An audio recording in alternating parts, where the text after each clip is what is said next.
and call it into order at 7:01, I guess, on this, and 7 on that, 7 o'clock. Go ahead. Commissioner Smith? Here. Commissioner Ford? Here. Commissioner Oden? Yes. Commissioner Berger? Yes. Commissioner Jennings? Here. Commissioner McCann? Excused.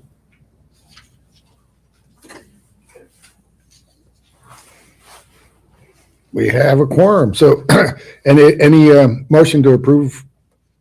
Oh, my God. Second. That was the agenda. I forgot to finish that sentence. So any discussion, any corrections, deletions, additions?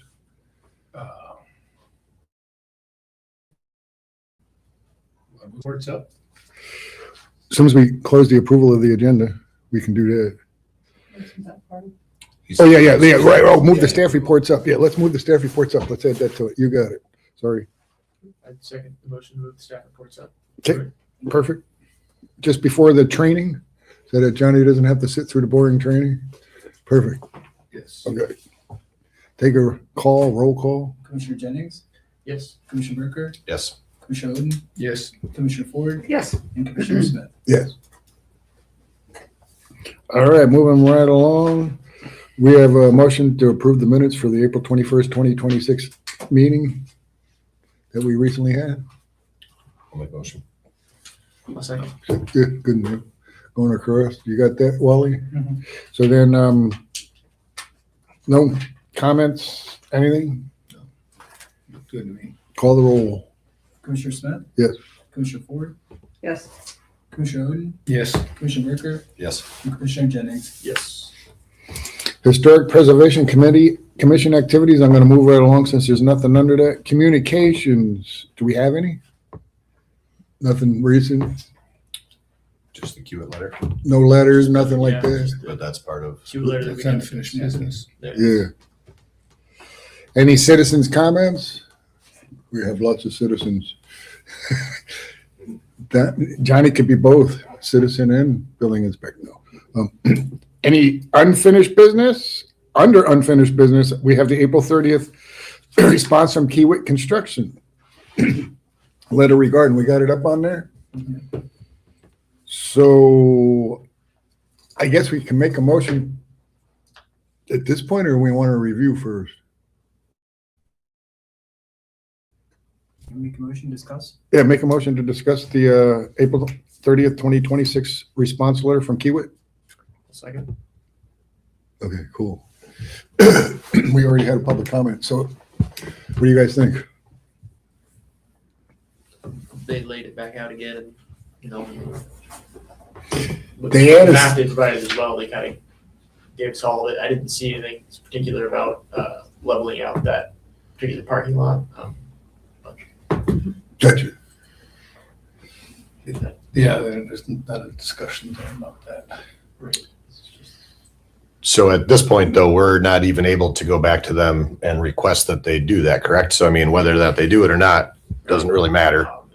Well, we can Still we ask can them to still do it, vote. but we can't formally say that this is, reject That's not a their, condition. we can reject it, yes. But we can't go back and ask for more stipulations at this point, correct? correct. Yeah, I believe you're right.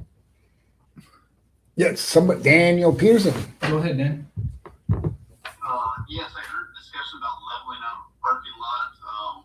I guess I was interested to hear more about that. Wasn't quite sure that was out there. So could you guys discuss that, I guess, a little bit further?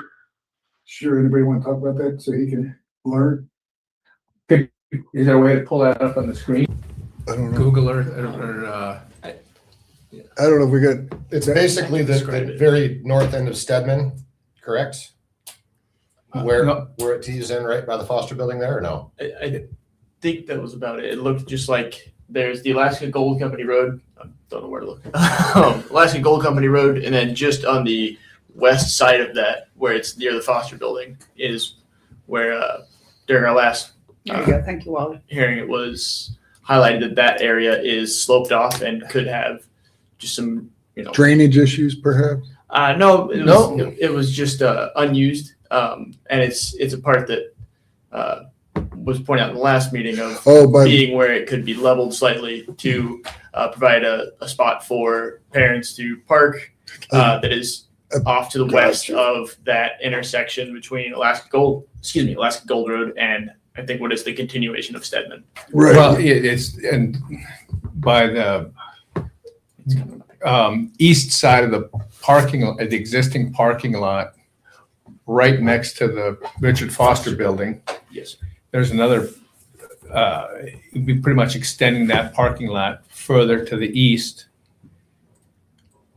and allowing that to be, making that area flatter to the east of that, partially for parking lot and partially for picnic table or a, so kind of east of the, oh yeah. Is he able to see this as well?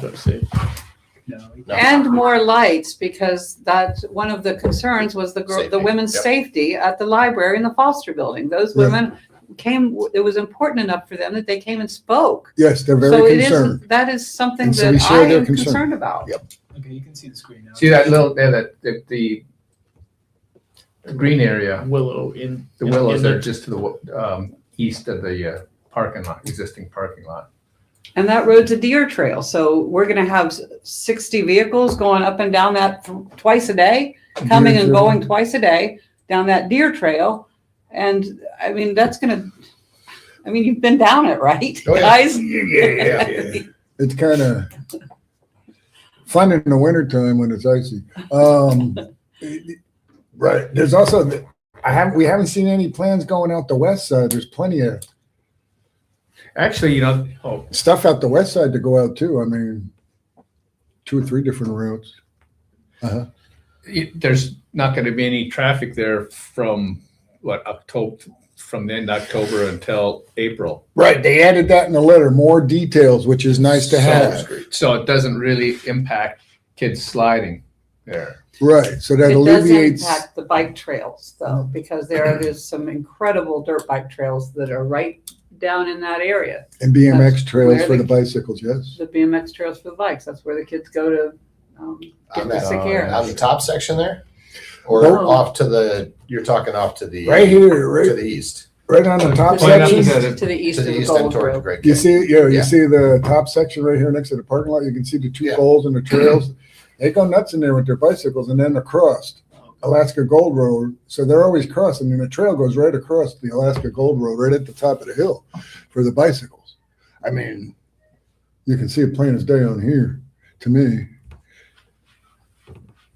Which is, the concern was just not impeding the kids or keeping as much distance as we could. That's really it as a main thing. I mean, and if they're going to do the construction, we don't know how far up they're going to go on Stedman this summer when they're doing the construction. There's rumor that they might just go to the Alaska Cab Garage, or they might go all the way. Only a sidewalk to Alaska Cab Garage, I heard, and then none the rest of the way. So we'll see. But that might impede that road access too, which they'd have to go west. Just for a short period, we don't know for sure, but there's going to be other projects. Go ahead, Daniel. We definitely wanted to lay out several Options.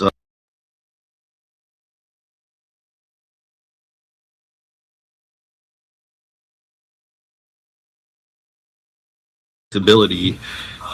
He wants to go whatever way is the safest and what the community wants. And so if there's a preference at a certain time of the year, utilize this exits, that's fine versus this. We definitely want to do that again to help.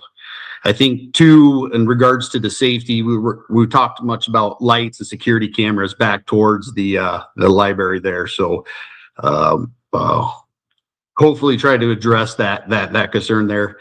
And then general blading, grading, leveling, and clearing, that should be no issue. I think if we end up having to fill over like wetlands, then there's bigger discussions that need to be had with permitting and others. But to level out parking lots and to create safety, that's what we want as well. So just wanted to add that. Thank you. So that helps us with the parking stuff, but doesn't help us with the road as far as that goes, right? I mean, that's what he's saying. Well, he's saying the road, I think I heard him say. Well, that's where you get into filling wetlands, right? Is that what you were referring to, Dan? It is just because I can't speak on behalf of the permitting agencies. And the others, parties that would need to be involved. I think Kiewit, yes, can definitely contribute equipment, people, resources if that became permitted and allowed by the other shareholders. I wonder if that isn't part of the, included in the citywide wetlands map. Good question. I wouldn't. So I think, I think that what we asked them to do is we asked for them to present a traffic plan that we could live with. Right. So do you have a traffic plan that you wanted to present today that was different from what you presented at the last meeting? Because what we saw at the last meeting was not acceptable. Yes. It would be what is in the itself. We did try to accomplish what you were asking. Sounds like we maybe missed the mark there. Not on attention. Trying to just share my screen here. Where we originally started off was the Gold Access Road through here. That was the very first discussion. Afterwards, you guys asked for us to look at other ways in and out, and there was discussion utilizing those other means. Some follow-up meetings, there was discussions about going all the way back to the Gold Access Road, but then further discussing about the seasonal use of that road and talking about a lot of the concerns with the sledders and the snow use. Understanding still during the summer, the bicycle, motorcycles, four-wheelers and others. There was some study and initial thought put in there to timing when people would come in, come out. We did want to present options again. I think needing to be flexible to yourselves. We didn't want to hopefully present one option that again you self said, hey, if they would have just said go this way. So we're pretty open to kind of whatever means we need to go there. So that's what we were trying to accomplish here. Again, I think having the camp here reduces the traffic in town significantly. I think, if the camp was outside of town, that would be forcing all these people to drive into town, into uncontrolled areas, going amongst all over the place. I do think that this is the best for the safety and for the traffic. So this is what we had to present today. Okay, thank you. Well, I can blow that map up a little bit. This one? Mhm. Yeah. So we can see a little better. If Thank we you. can. Oh, yeah, look at it. So the A would be going right across the Gold Road. I do like that they've given us these, that it's going to be during these times. Yeah, I for think sure. that A lot More definitely info. makes it feel a little safer Mhm. if it's going to be confined to those times. More thought out. A little more thought out that way. So I do like that. One way to get around this whole thing would be run right 6th to G, the green route. But that brings more contact with kids on the other side because they all play. That's all softball fields, all that. I think we're just trying to avoid as much of the rec center area as possible for the kids. And Stedman may be a concern because of construction, I think is kind of where I'm leaning. Well, and that's one thing. Hopefully Stedman is fixed next year, or this year, next year they could run down Stedman. Oh, that would be great. But like the red route where they go out that way. They've changed that from what it was last week. So now it actually does go over all the way to TSA or TSR. Right, which I like that route. I mean, it avoids a lot of the kid potential. All right.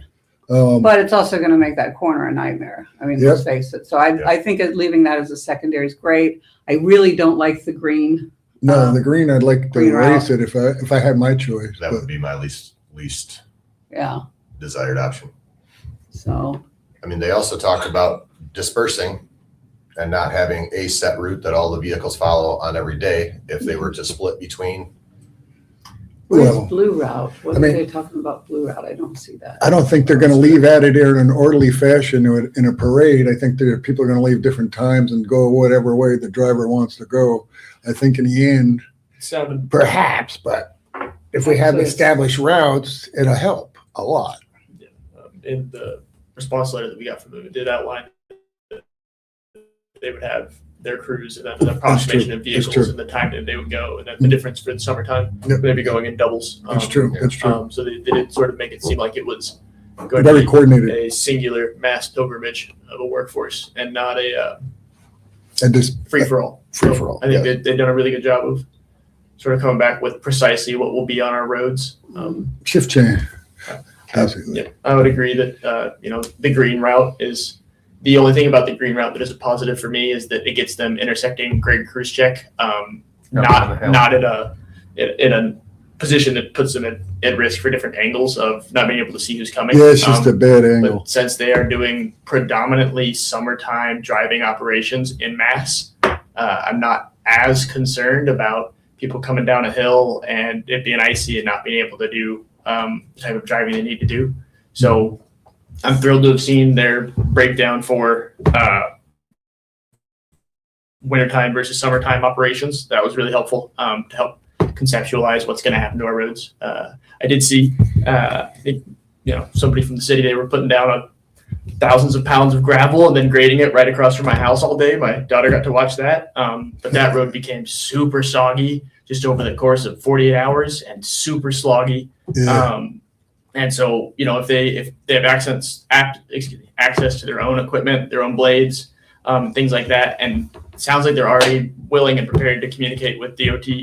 If that road starts suffering, I think, we could have our favorite option and then an option B for things are soggy, things are thawing, things are not working. I would really like to see, us say, if our main goal is not having them go through anything resembling residential, and that's our biggest thing for the start, Yeah. which, for some of us, that might be it. Then I would, in that instance, I'd say, well, option A for me would be Alaska Gold Road, and then option B would certainly not be the green route that goes to what looks like G, but it would probably be the red route that goes right in front of TSR. And, just based on road conditions and the maintenance required with infrastructure in our region, whenever the need arises, having a second option that's established would probably be great. I'd like to, in my opinion, I would like to see Alaska Gold Road be the primary option, and then the secondary option be that red route, just for, how things can change quickly, and knowing that they've already gone through and communicated with lots of our, everything from our police and fire departments to our DOT. It's encouraging in my mind and in my eyes, because I think they will also be pretty much first hands on deck at 7 a.m. going down that road. And, if they go down it and it's just terrible, I imagine they could get on the phone and let somebody know, and, won't have too big of a hiccup for the rest of the town to try and slog through to follow.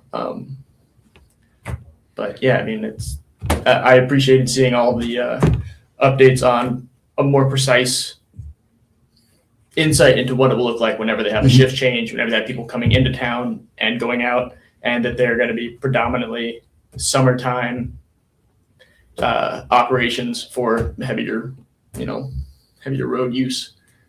But Mr. Chairman, is there a motion on the table for this discussion? Yes, we gotta end it soon. So that was great. Any other relevant discussion? Because we all kind of agree on the green route isn't so attractive, and the primary route would be the black and the red, secondary red. I don't know. That's what So I'm we're hearing. either going to approve this or we're going to not approve this. In the end, after we close the discussion. Okay.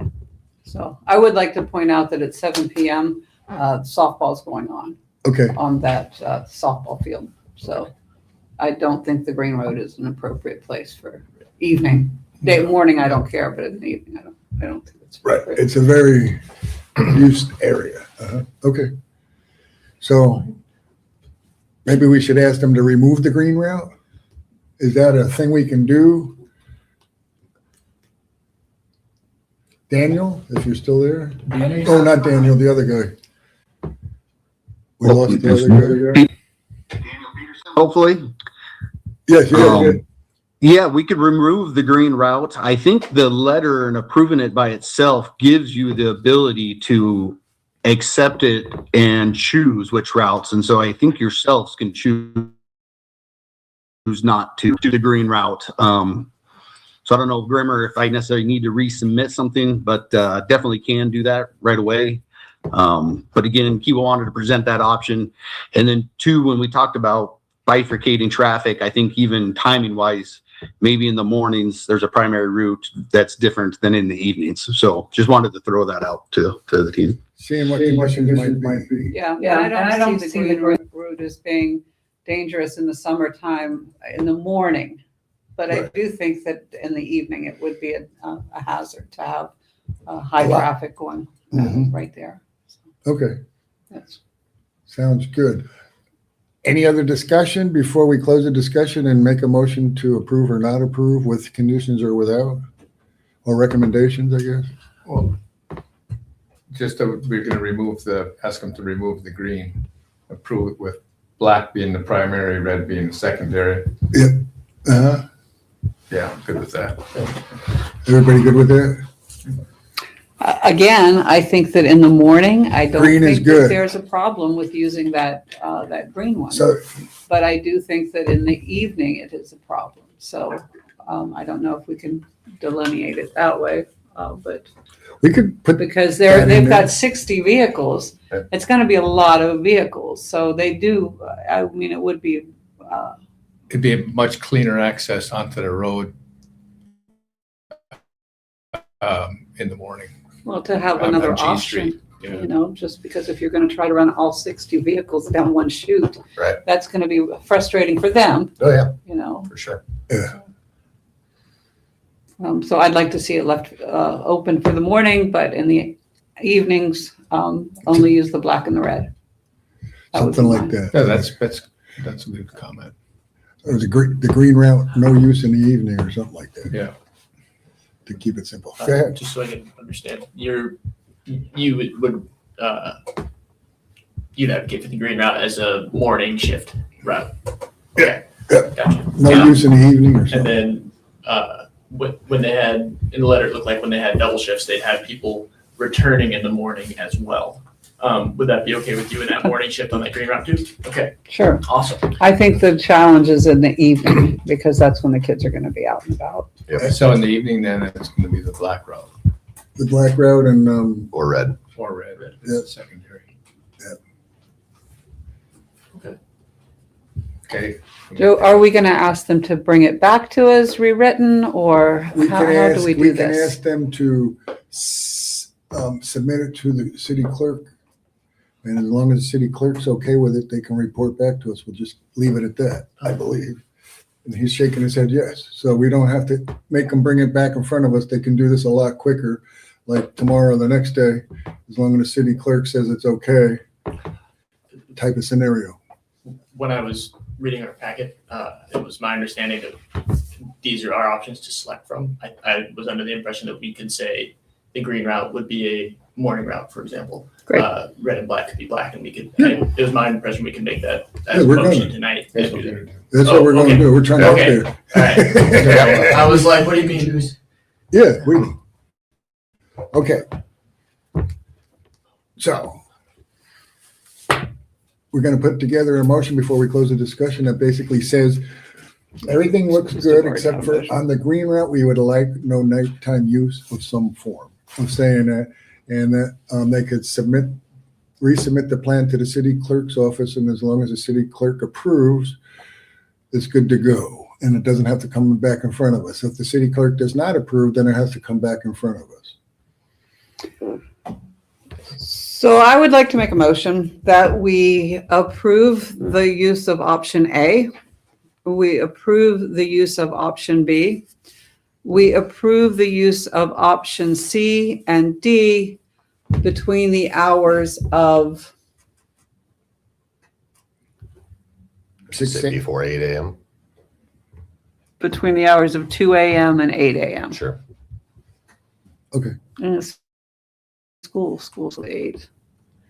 2 a.m. and 7 a.m. Yeah, perfect. Except their shift changes at 7. Well, then they better hurry it. I'm just saying, maybe say 7:30. Like, it shouldn't take them more than half an hour to get the trucks out of town. So I mean, if you say 7:30, It's a tight spot, but yeah. Well, then we could just say not at all, because the school buses come at 7:30. And they use that route. And they use that route.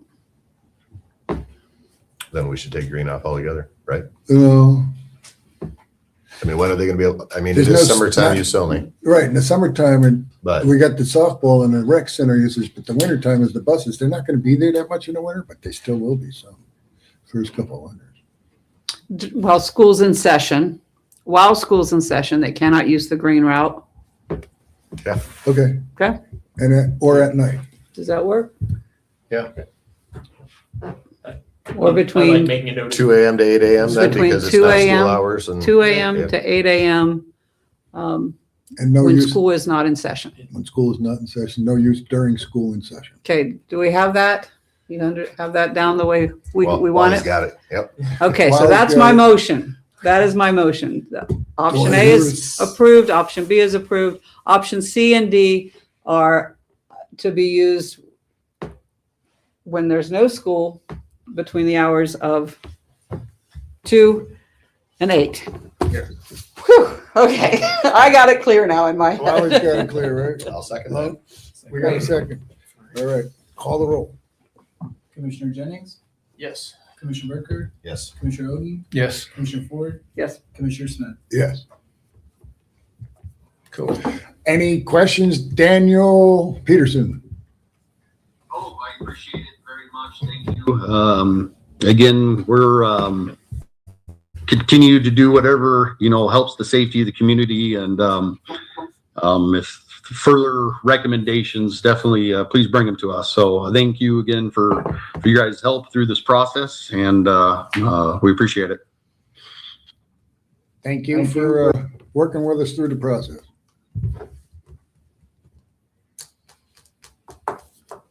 Anybody else? So we're new business No, we're at, business and then staff reports staff reports now. now. Current remodel, building permits, all that. Johnny's up. He'll pull it up here.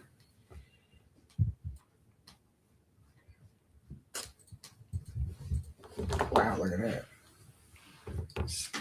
It's an old record. Cynthia Allen has been dead a few years, but I'm the applicant. It's weird because I've noticed that a lot, that a lot of the times the names don't match who actually owns the property until I know the building permit's under, so I don't know what that's, there's some kind of disconnect between the records somewhere. Yeah, the DPR, it's hard for them to keep up with stuff. Yeah, And our recording is in Fairbanks, yeah.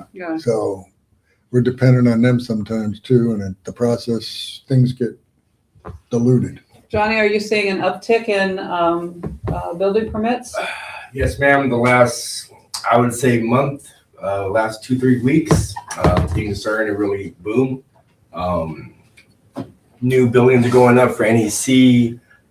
Nathan Rennet Wild starting to get booming. 3E starting to do some stuff for NEC too. Board Tide's going strong.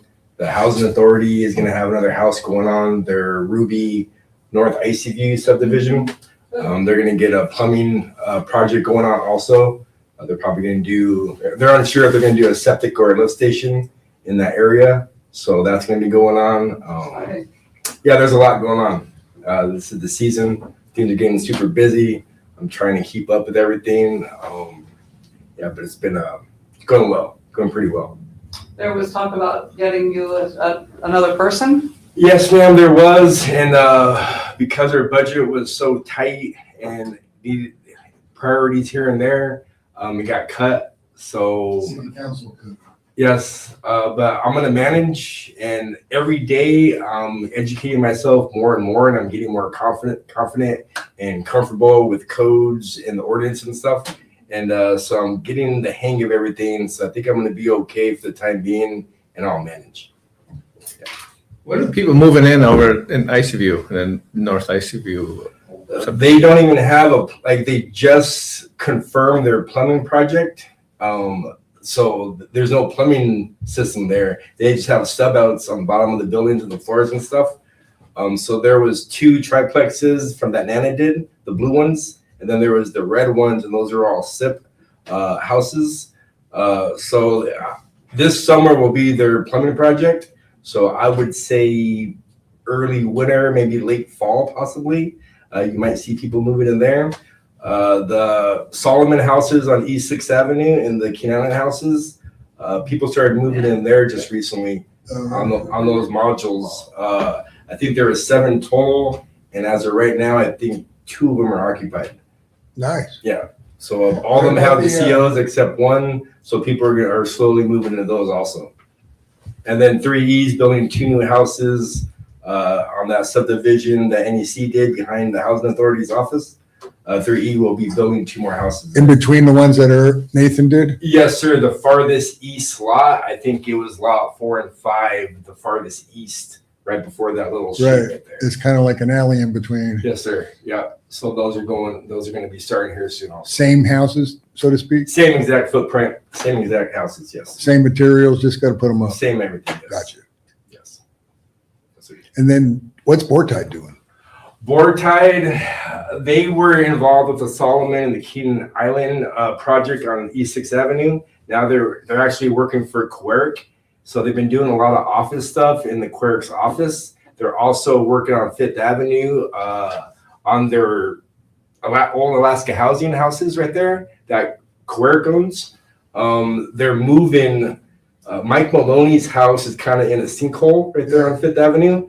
So that house that's right next to that's owned by Queric. They're going to move it a few houses to the east and then north behind it to get away from that area. So they're actually going to move a house and then remodel it and move it behind a few houses to the Get east. off that lot.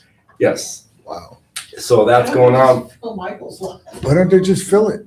But anyway. Yeah. I mean, yeah, it's not my Fill the decision. neighbor's lot, it would help. Yeah, so Bortide's been pretty Cheaper. busy with Queric, and then we have that new recycling center going on the Monofield also this season. It's a whole building, what size? It's the existing building that's there. They're just gonna remodel that building and put In the garage areas a that concrete really floor. haven't been used. in-floor heat. Oh. Phase 1's gonna be this season. It's gonna be 2 phases. Yeah. We're having a new lift station on the east end in front of the Housing Authority's office. That existing lift station that's going to be upgraded, and there'll be a little 6x8 maintenance shack right across the street. Nice. 3-tier Alaska's doing that, so we have a lot going on, A lot. and that's just what's existing and what's pending. Where's and the then hospital we have all project? new construction happening also. So I'm busy. Where's the hospital project at? The hospital project. They ever give you updates, reports, anything? I mean, they're getting onto their finish. We had some road problems from the Arctic pipe furthest east to the northeast, the Arctic pipe to the northeast. It comes the under the Cornerstone road up area. and runs along. They redid the road, and the road's already sloughing, so we're pretty concerned about it. Cole's been super busy with Public Works and asked me to ask for a favor for me to go talk to the contractors. So I have to be kind of fearless when it comes to approaching people and stuff now. I'm gaining a little bit more confidence with my approach and my verbiage.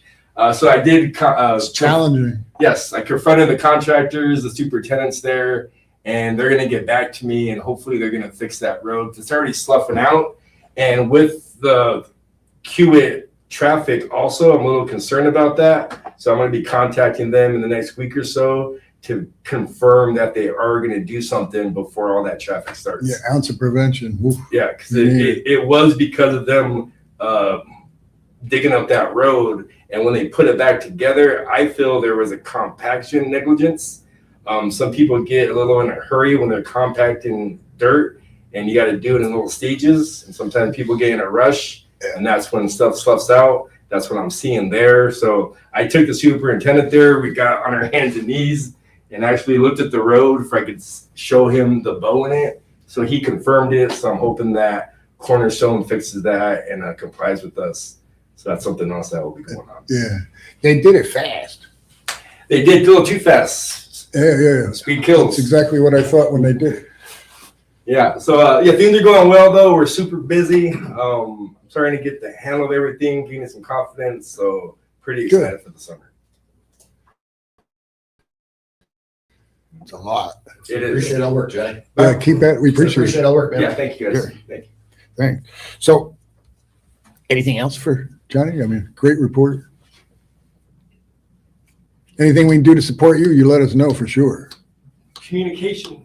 I just want everybody to communicate, contractor to homeowners, communicating together to get permits in before work's done. And I think it takes both the contractor and the homeowner to make everything gel, and communication. That's all it is, which is key. It's fun. All right. Shall we move along? Yep. We're on Planning Commission training. No Aaron. We have Muhammad. We have Vimeo. What's that? Yeah. Oh.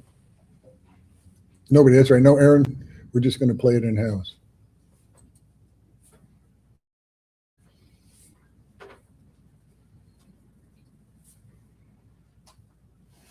Comprehensive plans. We're waiting on the, what is that plan that they said they're going to get? City manager's working on what kind of plan was it, Wally, that they're working on above this? Comprehensive plan. What's the other one? I'm not entirely sure. The city, yeah, we're working on. What? Strategic. Strategic. He got it. It's in the newspaper. It's all over. They're working on the strategic plan. So we're kind of held up on our comprehensive plan while awaiting the strategic plan, which is way overdue by over a year. The strategic plan, just to So get comprehensive record. plans, you may hear the term Doesn't make any difference, but master plan, general plan, comprehensive plan, comp plan. Probably for the next few minutes, I'm going to just say comp plan because it's easier to say. and we have They a all pretty much statutory mean the requirement. same Plan, probably for the next few minutes. These comp plans are typically established at a state level, county level, or city level. And really what they are a We roadmap have a or a Discord party guidebook in here. to how a community views itself and how they want their future to A be new roof. and how they want to grow. Hanson's? It really encompasses their goals, policies, and visions for their I'm future. joking because that building is going to crap. The structural integrity is starting to look kind of weird. Yes. So comprehensive plans, you may hear the term Compromised. master plan, general plan, comprehensive plan, general plan, comprehensive plan, comp plan. Probably for the next few minutes, I'm going to just say comp plan because it's easier to say. They all pretty much mean the same thing. And these comp plans are typically established at a state level, county level, or city level. And really what they are a roadmap or a guidebook to how a community views itself and how they want their future to be and how they want to grow. It really encompasses their goals, policies, and visions for their future. And as I mentioned earlier, the first comprehensive plan to be created and adopted in the United States was in Cincinnati in 1925. Plans used. Traditionally, local governments use them Traditionally, as local governments use them tools. as And their they take a principal long planning tools. range, And they take a long range, anywhere from 10 to 20 years. anywhere from 10 to Cities 20 are years. planning what the community. Cities are planning what the community And sees for their typically you have city. And typically you have city plans, and then county plans include areas within And there unincorporated. are also regional plans. plan, counties. and there are also regional regional plans, regional governments at a often come, regional level, local governments they come will together often at a regional level, should and they the often growth look at the as well as the interrelationship of their transportation growth as and well as the connects all of those transportation system communities that at a connects regional all level. of those communities at a regional level. So what's included in a comprehensive plan? So what's mentioned, included in the a goals and comprehensive policies plan? of community Mentioned, the and the goals and policies of interdependencies of community various and the are included in interdependencies the of comp various plan elements and are included in the comp plan. And I mentioned that comp plans are often done at state, county, regional, or city levels. Well, they're also done at small area or neighborhood. and at that level, neighborhood they're levels. really And at that level, they're how really a digging neighborhood into envisions how a itself, how it neighborhood wants to grow. envisions itself. And they'll how it also look wants to at grow. the And then also interdependencies look at and the the relationship interdependencies and the transportation, relationship between land use, historic preservation, transportation, and the historic natural preservation, environment, parks. and the natural And environment and parks. And elements these often have their own sections within a elements full often plan. have their But own sometimes they're a sections separate within a comp document plan, or appended sometimes to they're a a separate comprehensive document plan. appended to a comprehensive plan. And so the elements in a comp plan, And so again, the at a elements in a city, comp county, plan, and regional again, level, at a city, and county, sometimes at a regional neighborhood level, level, we'll and dig deep sometimes at into a this. neighborhood level, We have land we'll dig use. deep into What this. are the We land have use land patterns? use. How do we want to What are the land designate use land patterns? uses How within do our we want community? to designate land uses? What's the density of within our housing in our housing? community? What's Where the do we density want of housing in our density community? versus Where do we want it to be high density versus maybe single family what are the development? transportation linkages? Transportation. Where What do are the we transportation roadways? linkages? Want Where do trails, we have bicycle, roadways? Do we want pedestrian, trails, transit, bicycle, all pedestrian, that's included in the transit? element. All that's Public included in the infrastructure, transportation element. Public utilities, and then infrastructure, of course historic preservation. utilities, and then of course historic Do we preservation. have Looking historic at districts? Do we want to do we designate have historic districts? Do we What are want to designate important historic cultural districts? features What of are the our important city? cultural features of our Community, community or our city? institutional facilities. Community or institutional Do we want facilities? a plan For for do new we community want a centers, plan new for libraries, new community and centers or that new libraries? That's parks what's and looked at in recreation. that Similar. component. Do we Parks and want a plan recreation, for parks similar. and Do we recreational want a plan facilities? for new Well, how do parks we and new even preserve recreational some of these facilities? elements? Well, how do we even Or preserve some of these rural lands? elements? Do we want to ensure Agricultural and that rural lands?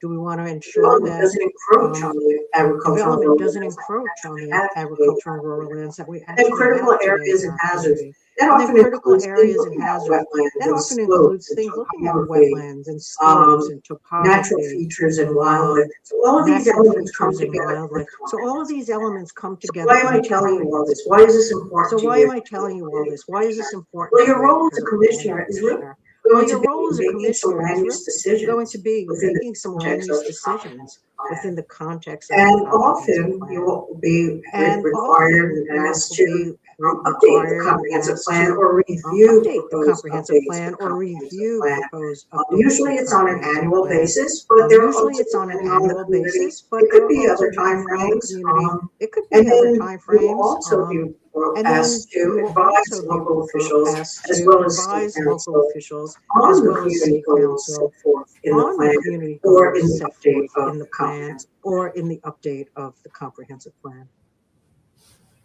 So how are comprehensive plans implemented? So how are Well, for comprehensive the plans most implemented? part, comprehensive Well, for plans the are not most part, regulations. comprehensive There are plans are not exceptions to that rule, regulations. There but are in exceptions general, to that they are rule, not but regulations. in general, Although in they some are not places they can be regulations. adopted Although by in some ordinance places or they can just be be adopted guidance. by ordinance But or typically, just be land use guidance. ordinances such But as typically, zoning or land use subdivision ordinances regulations such as are zoning or required to subdivision regulations implement are the goals required and to vision of the implement the comprehensive plan. goals and vision of the comprehensive plan.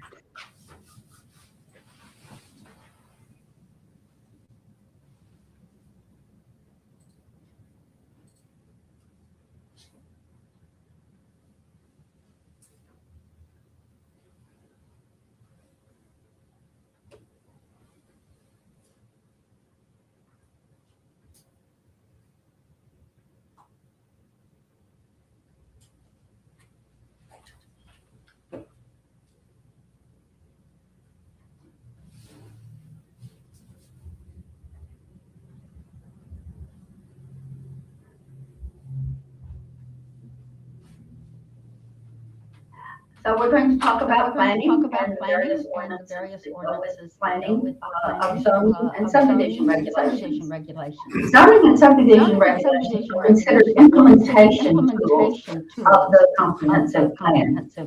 And the purpose of zoning is to promote health, safety, welfare, sometimes morals and general welfare. But it's there to protect and preserve areas in the city as well, whether they be cultural or agricultural. So zoning is really when a city divides itself into districts and applies different land use regulations for each district. It's an exercise, they say, of police powers. That's not the policeman, public safety. It's the police powers are where the city is allowed to regulate the rights of private individuals for the good of the community. And this comes out of the first zoning challenge cases, which was Village of Euclid versus Amber Realty. That was a good while back. The United States adopted the zoning enabling legislation in 1926. And it's interesting who pushed that first zoning enabling legislation. It was Herbert Hoover. He didn't do as well later, but he did really good with helping planning and the city planning acts established at the national level. Most of these were adopted by states in the following years. And in Texas, as soon as 1934, the police powers were upheld. That property is subject to those police powers. So usually zoning regulations are adopted in accordance with the comprehensive plan, and they're there to put these police powers into practice. I think every zoning ordinance in the United States starts with this following list. That about lessening congestion in the streets, securing safety from health, panic, and other dangers. Some of them changed in wording over time, but it's generally promote health and safety, welfare, adequate light and air. And these come out of what Linda talked about earlier in the tenements in New York, where the living conditions were not all that good. And it's looking for separation between building and structures and how they're ventilated. That again comes into the overcrowding of land, and to avoid that concentration of population. But it's also looking at providing adequate provision of transportation, water, sewer, all the other necessary things that are in the city, all the public requirements. Okay, there are two parts of the zoning ordinance. The text, which has all the regulations, tells out what the districts are, what the uses are in those districts, and all the requirements that go along with a piece of property. The map, it shows where the districts are. And there are two kind of types of maps that use. Some people like the black and white maps, outline of the district. But in the last 20 or so years, having colored zoning maps. Pretty much use standard land use where the yellow is residential.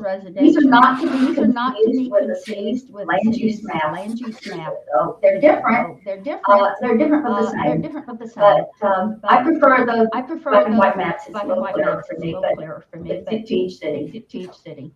So some of the things zoning regulate are really the use of the land.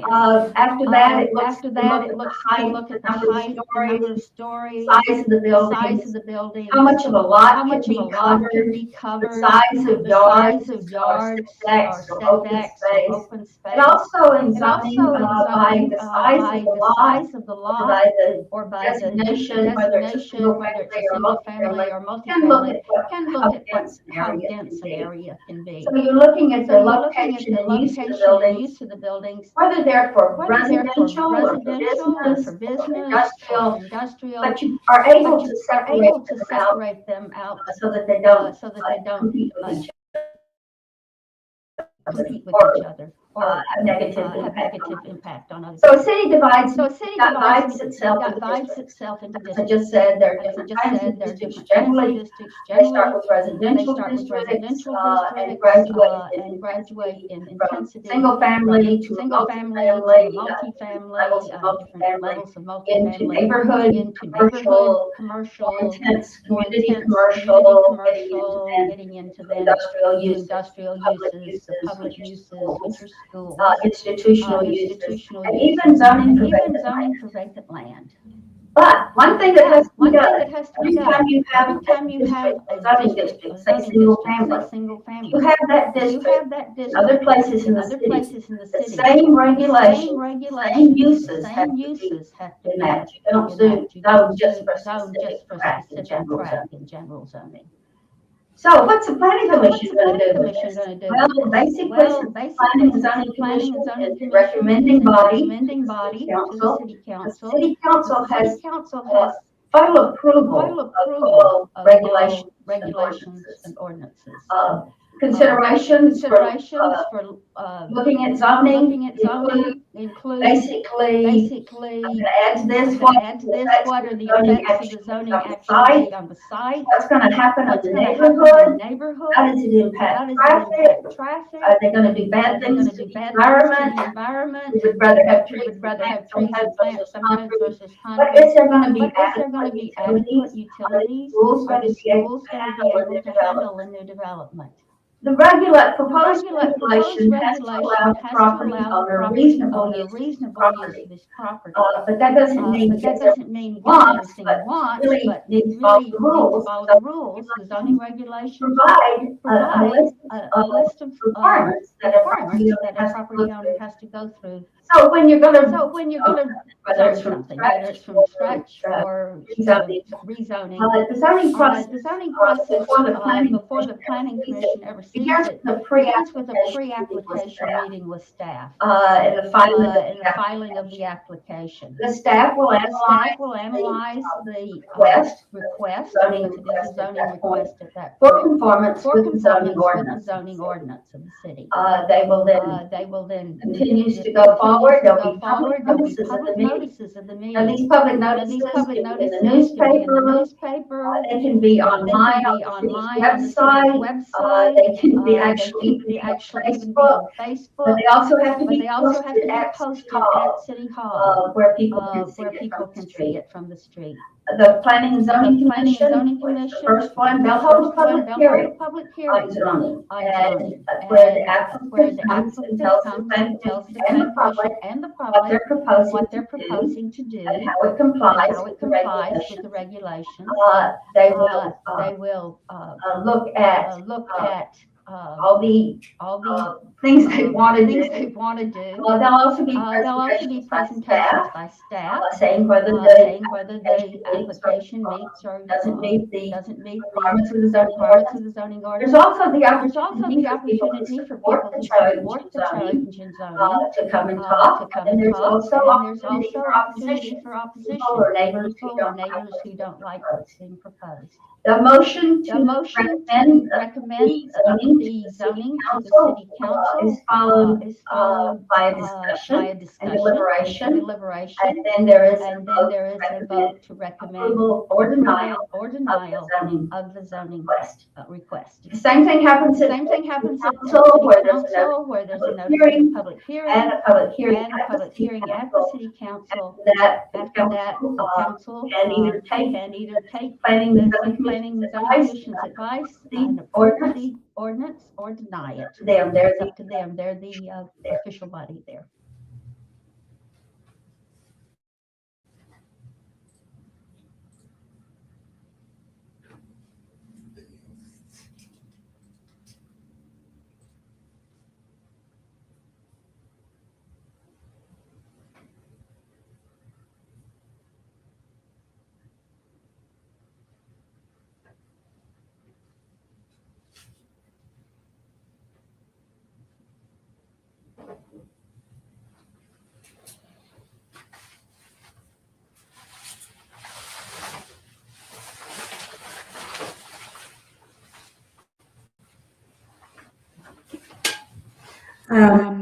I'd like to take a little bit of time to talk about social equity and share that for many years, APA has been working towards social equity and inclusion and the implementation of equitable planning. And in fact, in 2018, APA adopted its Planning for Equity Policy Guide to further ensure equity as a guiding principle for all to participate in the planning process. So that we're all on the same page and have the same understanding, I'll start with APA's definition of equity. Equity, as defined in both APA's Equity, Diversity, and Inclusion Strategy, as well as the Planning for Equity Policy Guide, is as follows. Just and fair inclusion into a society in which all can participate, prosper, and reach their full potential. Unlocking the promise of a nation by unleashing the promise in us all. The policy goes on further to state APA has made a focused commitment to equity, diversity, and inclusion in all forms as a means to achieving thriving communities in which everyone has equal opportunity to live a safe, healthy, and prosperous life. In other words, planners and those involved in the planning process and decision-making must be responsive to changes in our communities and to addressing the challenges we can continue to face in achieving equitable and inclusive communities. We want communities where all residents are treated fairly and respectfully and have equal access to resources and opportunities. The policy guide further calls us to see, understand, and work to overcome our innate biases in our service to our communities and in ensuring we aspire to inclusive planning principles. It's integral to our work, to the work that you do in your communities. Several APA foundational documents and essential resources that support equitable and inclusive planning practices, as well as the policy guide, such as APA's Equity, Diversity, and Inclusion Strategy, APA's Ethical Principles in Planning, which Ann just discussed, APA's core values, and the AICP Code of Ethics, all are available to commissioners and planning members. These resources provide the information and tools necessary to help you fulfill your responsibilities as decision makers and to faithfully serve the public interest. I strongly encourage you to take a look at these documents and essential resources and add them to your planning process and your decision-making toolbox to support your work as commissioners and planning board members. Remember, applying principles of equity is a core value and our ethical responsibility.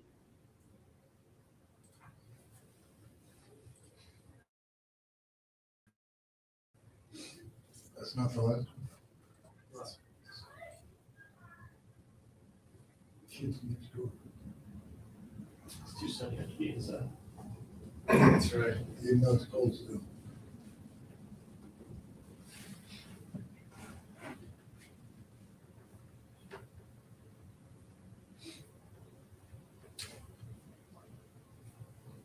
We still got good ice.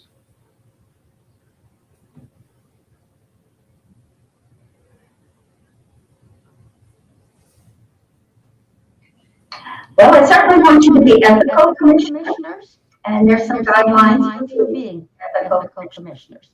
You have your local ethics ordinances with your cities or your county that tell you what is prohibited conduct, that you don't really solicit or accept gifts.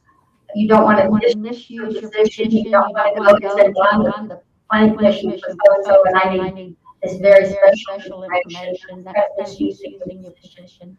Your conflicts of interest, as you mentioned earlier, generally financial. You own property near the case, or you're an investment owner. You need to be very careful and always check with your staff to see if they these, or the city attorney to see if these conflicts of interest would require you to not participate in that case.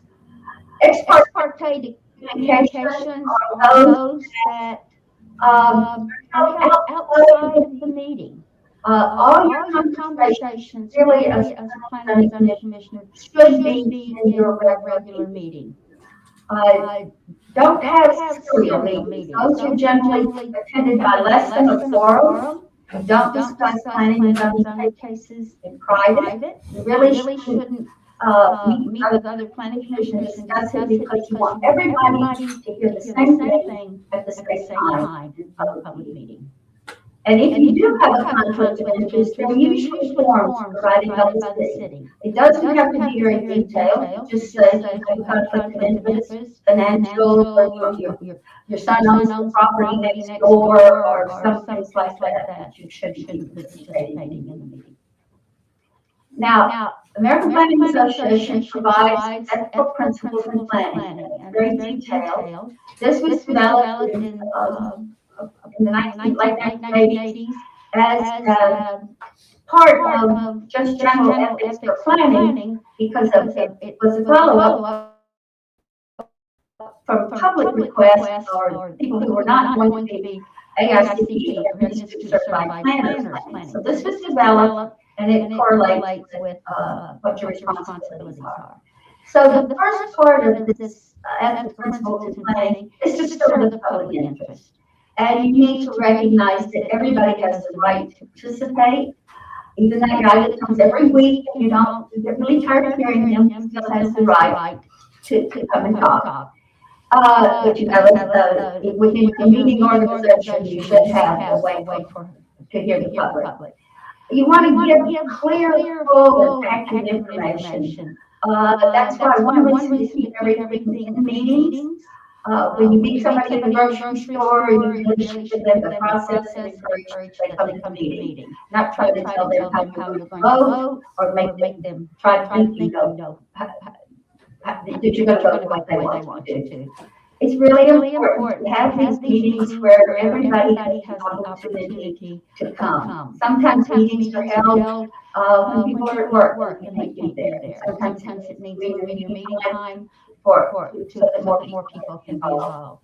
You're still looking at those clarifications of the community goals that were established in the comprehensive plan.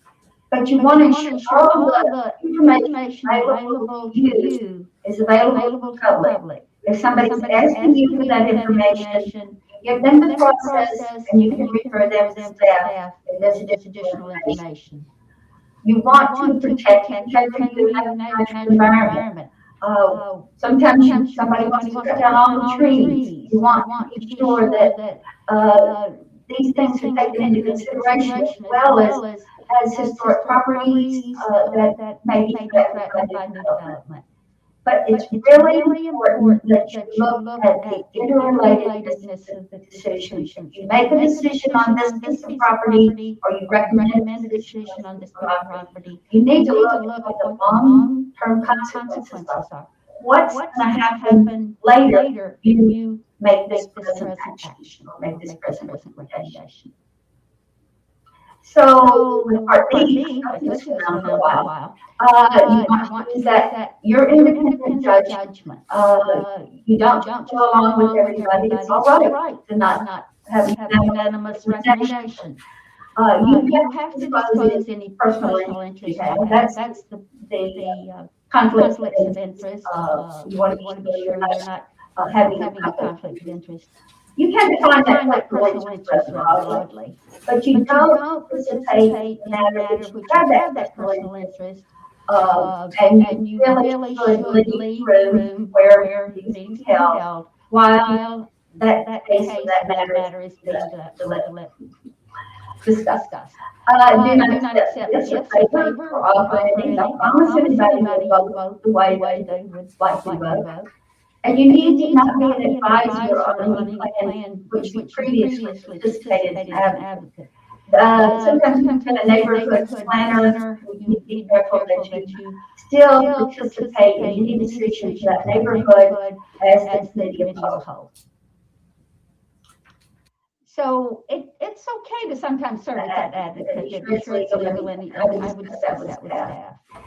Don't use any confidential information. Don't disclose any confidential. But be really sure that you don't misrepresent the facts or distort the information.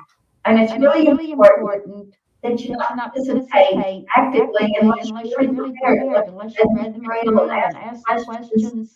And And you need to understand that your fellow commissioners, your city council member, and the public that attend these meetings all have their rights that need to be respected.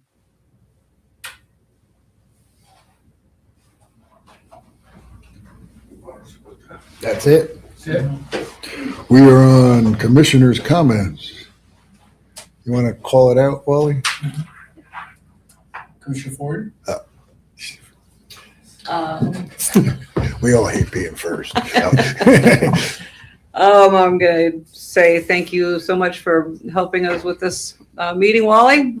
Johnny, if you're still here, he's not. It's good to see the reports again. It was really nice to see that. Still would love to see some street signage. I hope that part of the plan for Stedman is to put some street signs up so that people can see where they're going when they come to town. It's time for our visitors to come, and there's no way for them to find my business. So Yeah, I pay a lot in sales tax each year, so I'd like for people to be able to find my business, and that's about it. That's all I got right now. There's a lot happening in Nome, so there's It's a whole ticking lot off. going on. Thanks everybody for coming in on such a beautiful day. Commissioner Oden? Who? Commissioner Oden. I'll echo that. Thanks for everything, everybody. And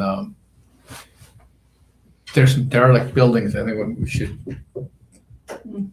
get around and start looking at those again. Public safety ones, yeah, I agree. Nuisances, public nuisances, they're out there. They're out there and we've done a pretty good job, I think, over the last several years of getting some of the more egregious ones off, and we should continue that.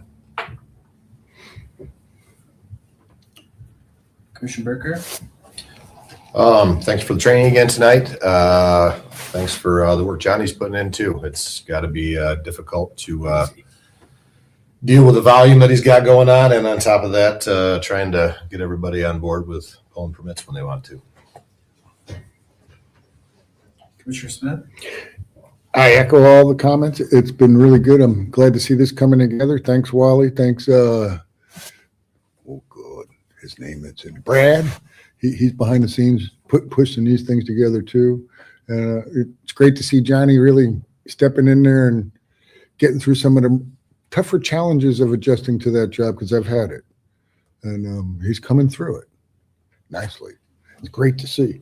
And yes, Nome is on the precipice of big changes. Lots of housing happening, which is sorely needed. I think if we had 200 units, it still wouldn't be enough. And one last thing, I like the training. I just wanted to point out the last time we did the comprehensive plan, in the housing section, 1/3 of Nome's available housing stock was vacant or abandoned. And I do not see that changing. I think it's the same. And somehow I'd love to address that someday, some way. I have some ideas, but thank you. Commissioner Jennings? I would echo Commissioner Smith's statement about the 1/3 of housing that is available as abandoned or otherwise. That's a huge loss of resource for the people in the community. Of course, thank you guys as always. I was thinking during some of that training, fortunately, about those traffic routes again. Just something, food for thought. I had mentioned during our conditional use permit about putting in, an emergency beacon of sorts for that area, that intersection by Alaska Gold Road, or even just at the face of the Foster building, for anyone to access if needed. Just reiterating that is something we could look into or communicate about in the future to the powers that be. And signage is a big deal. I saw maybe 2 new signs last summer that were right. I think they were on Stedman and approaching maybe like 4th Street or so, and they had listed buildings and where to go and arrows, and that was awesome. I haven't seen them since. I'm sure they got taken down for winter. But I would love to see that stuff come back up. And Private entity that does that. It's a private business, not the city. The same. It's good to know. Sorry. No, that's okay. It's good to know because I didn't know who was responsible. So thank you. Yeah, thinking on the traffic flow, I was pondering whether or not it would be something we could think about for all of those vehicles when they are traveling. Maybe they can make right turns onto their respective highways to get out, so they aren't ever cutting in front of any other traffic. Is something we think about, just ponder until our next meeting. Just trying to think of ways that we can, minimize potential intersections with our public. People in town drive pretty well and drive the way they drive, but we do have a lot of, roadway incidents and tragedies that happen. And I'm glad that we're paying as much attention as we are to 70 vehicles coming in and out daily, sometimes double that. So thank you guys for your time. And see you guys next time. Roundabouts. So we need to schedule our next meeting. What is it? Today is the 4th. Next meeting would be June 2nd? Second. Is that gonna work for everybody so far? Not Melissa. Not at all. Let me look at my schedule. Not at all, and I won't call in. Sorry. No, Sorry, I won't guys. either. Tell you right now. Where are you going? I go home for family reunion week. You gotta do that. June, yeah, I'm not in town either. I'm actually in Anchorage for that week. Yeesh. The 9th, looking better? You still out in, you should stay there as long as you can No, possibly the stay. 16th is the soonest I'd be available. So, but it's not just me. We Yeah, have a full yeah. board. We have a full board, so we don't have, It's not all on my we can all shoulders. take, no more. Everybody else, the 9th looking better? Far as I know for now. Far as I know. I actually go out of town on the 6th of June. It does get more challenging in the summer months. The 2nd? I'm still good on the 2nd, I believe. Second works for So me. good, let me see. Trip details. Yeah, the 2nd works for me, but Okay. I'm leaving on the, I can do it. Okay, second. 2nd. Let's leave it at the 2nd. And Melissa's already excused with no communication whatsoever. Don't even try it. Don't even No, try I it. won't answer the phone. We might get a funny looking emoji. Be 11 o'clock at night. Yeah. It would be. He's gonna literally, yeah. yeah. Okay, we got a motion to adjourn. Yep. Any second? Sure. Second. Cool. Yeah. Thanks, guys. Thanks, Lois.